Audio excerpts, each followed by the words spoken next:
Now, coastal communities around the world are grappling with the consequence of rising sea levels brought about by worsening climate change and human activities. Communities along Nigeria's 853 kilometers coastline are not immune from this. Okunwafa is a community in Lagos State which has reportedly lost hundreds of kilometers of land to coastal erosion in the last decade. And for 3 days, we witnessed how the ocean surge is disrupting the livelihoods of victims who now live on the edge. We have details in this report.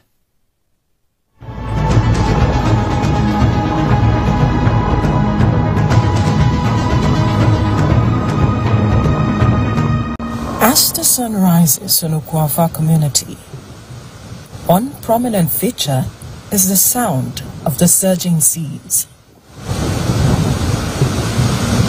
prompting the people of the community to rise to their daily activity.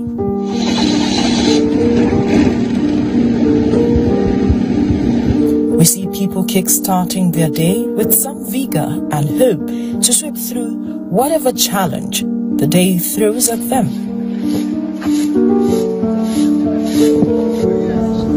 But there's one major challenge here: coastal erosion. And daily, a part of the community is lost to the tidal wave of the sea. But when did all these begin? Everybody know BBC. Ọmọ ìlú yìí ni mí. Bàbá mi, òun tó tẹ̀lé bàbá tiẹ̀ ló tẹ̀lé bàbá tèmi. Kò jà báyìí rí tẹ́lẹ̀. Olókun yìí yóò jà báyìí rí tẹ́lẹ̀. Ṣùgbọ́n nísìnyí, bó ṣe wá ń para yìí kò yéèyàn. They are giving the water problem before water give us problem. Because, for example, now, look at that Atlantic, what they are calling it. Look at it, they are feeding water of that place is filling. What all the place is water before. It's this sea that is there before. But when they start to be filling the sea, nobody can feel sea. They will send sea away from where we go and go. That is why the water is giving us problem here. Okunwafa was once a hotbed for tourists and tourist activities because of the beach, but that has been totally eroded by nature's hand. Tales of struggle and how many are still finding it difficult to pick up the pieces of what is left by the trail of the coastal erosion features prominently in the stories of some community members who try to count their losses. A lot of things as we lost. A lot of things, like our central mosque, our town hall, our so many things.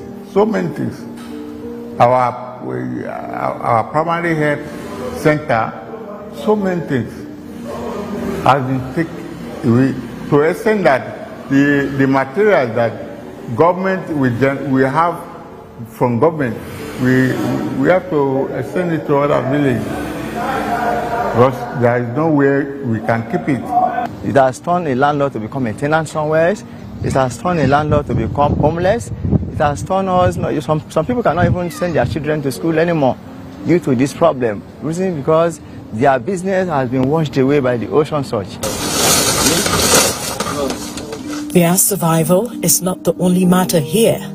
Some have had to move houses multiple times and in the process left everything they've worked for to stay in shanties like these.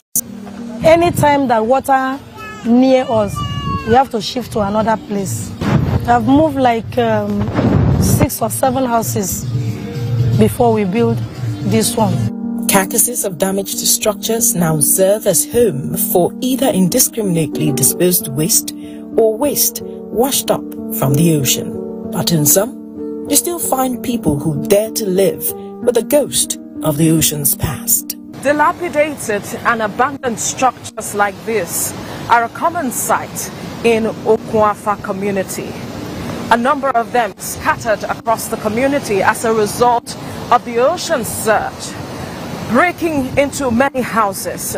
Some already deep down in the ocean, and the people have been asking, how much longer will their hard work continue to be swept away by the ocean. They have called on government to come to their aid because the government, they say, had started something many years ago, and they would want government to build on that to save their community from what they term as an endless destruction in sight. This group of women who could not wait to narrate their ordeal to us, especially with the rains, we soon witnessed it firsthand. One of them, Bosse, took me to her house and showed me the havoc the rains have caused her family.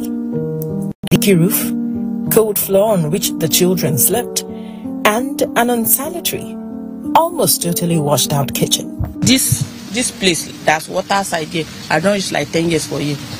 10 years. So I used to stay down there, but the water used to push us. The water will fall our house, then we rise up again, pack our firewood, come another place. Like this place is like 5 places now when I'm living. But this place now, 5 places where we are staying here now. That back now, if water carry up like this, if it fall down my back, my house don't finish. As this rain they fall like this now, if this rain stop, the water will fight. And everywhere, the thing go shop. If you shop like this, no place to go.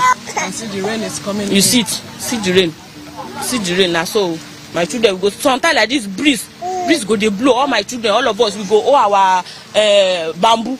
We go hold the bamboo. Say sometimes like this, the tarpaulin go fall for ground. Later, if the rain don't come down, hey, go pick them, come they knock them back. Patience tells me how much they have had to pay to be able to build, and what happens if payment is not made either monthly or weekly. No be say it's free, we'll pay rent. We'll buy the place, and we'll pay every Saturday. They used to collect 500. Like every month again, they used to collect 1,000. And if you don't pay, they will lock your house. We noticed a common feature around the houses close to the shoreline. They were made of bamboo sticks, trampolines and nylons, perhaps a reflection of the uncertainty people live in, as we saw another being constructed right at the edge of the cliff. Other environmental challenges we witnessed in the community were indiscriminate disposal of waste and open defecation along the rock groins and close to the ocean. But why open defecation? I am told these are the remains of what used to be a toilet serving the community. But the ocean surge has washed it away. What they are left with is bathroom, where they have to pay the sum of 200 naira before they can have their bath.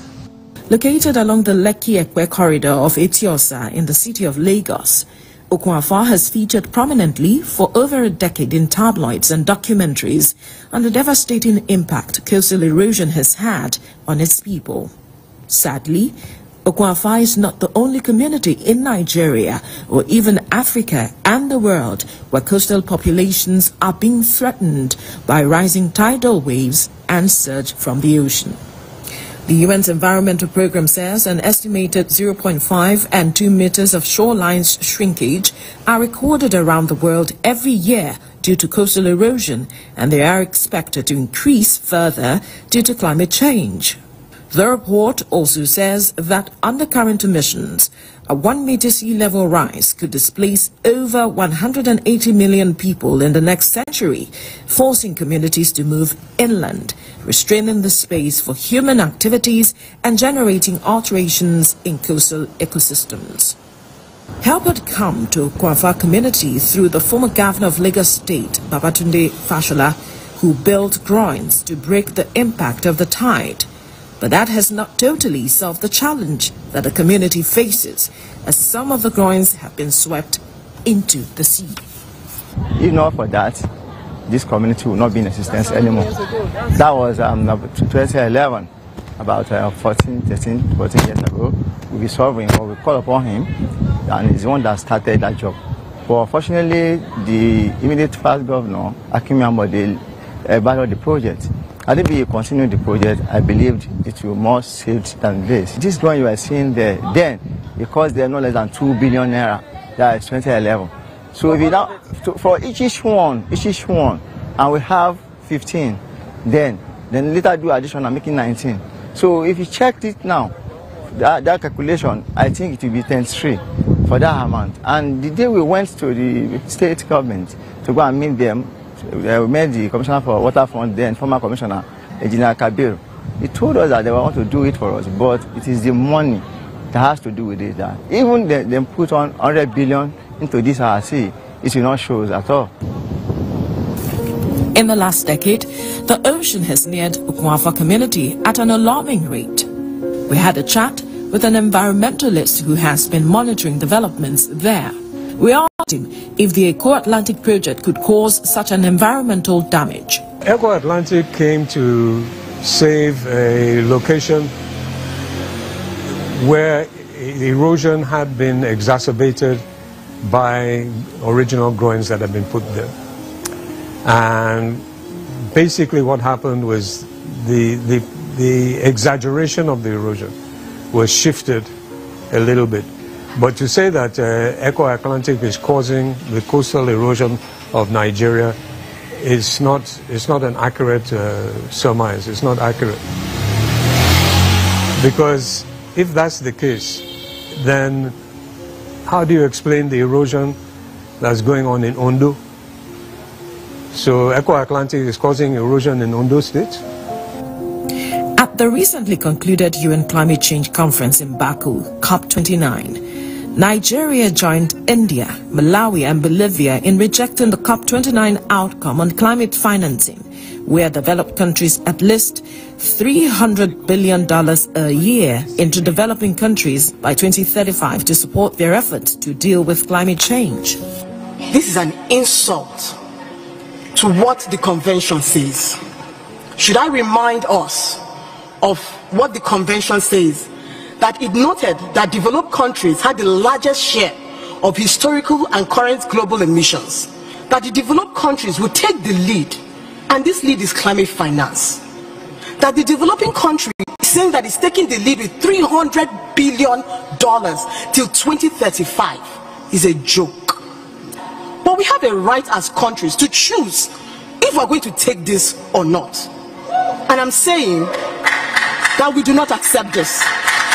UN Climate Change Executive Secretary Simon Seal emphasized that the new finance goal agreed in Baku is an insurance policy for humanity. But these countries, who have demanded at least $1.3 trillion instead, believe that a more generous cash settlement would undoubtedly have had a positive knock-on effect on those efforts. Where does this leave communities like Ukwafa, who are in dire need of interventions, heavily dependent on funds like this? What we're dealing with is erosion, but we've heard all sorts of theories since I've assumed office. However, we have 187 kilometers of coastline along the Atlantic. And the thing is, yes, we have lost and we're losing seriously our coastline. We've lost Mayegun, we've lost Okwaja, we've lost Okunde, Origorigon, Itoke village, Idotun village, and we can go on and on. He says the state government is working on a holistic plan to address the ocean surge in order to strengthen the resilience of the coastal zone areas along the state's corridor. We had to engage with people, with consultants, professionals, who would need to carry out studies first. It's like being ill. I mean, there has to be a process of diagnosis and prognosis, things like that. And at the moment, we're just about signing the MOU so that they can to have a CDR as our consultant, so that we can begin the process of knowing what the issue is, and it's only then that we would know what to do. What is certain is that Ukwafa, just like other coastal communities scattered across the nation, is under threat. We've been in talks back and forth. We've been in meetings, talks, letting them understand the severity of what's going on, also letting them understand the importance and the emergence required to have the studies carried out quickly, and then have what needs to be done. It's also important to understand that there's no country in Africa that can embark on this by themselves. So there'll be need for further partnership just beyond having consultants. As the sun sets on Okwafa, the people are praying as they wait with bated breath that the intervention they seek will come sooner than they envisage.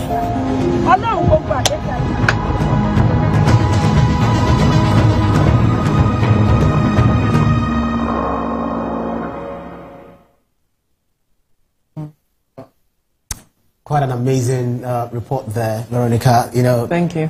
Going through or just watching the reports, and I saw so many things that caught my attention, and I felt, wow, this is amazing. People are they're having to go through this. The climate experts said that it's not as a result of what is happening on the Atlantic, but what actually inspired this? The report. Okay, so I needed to find out more about that, that belief that it was the Eco-Atlantic project that pushed the waters that way, and it's affecting. So I asked them also about climate change, if they understand what climate change is about, and they said, most of them said they don't know anything about climate change, and one of them said it is our activity as humans that is causing climate change. There is a balance of both. But then we saw an environmentalist who said that Eco-Atlantic actually came to save this environment. So it is what it is as it is. So it takes a lot. We need to address the matter of climate change. Bottom line. But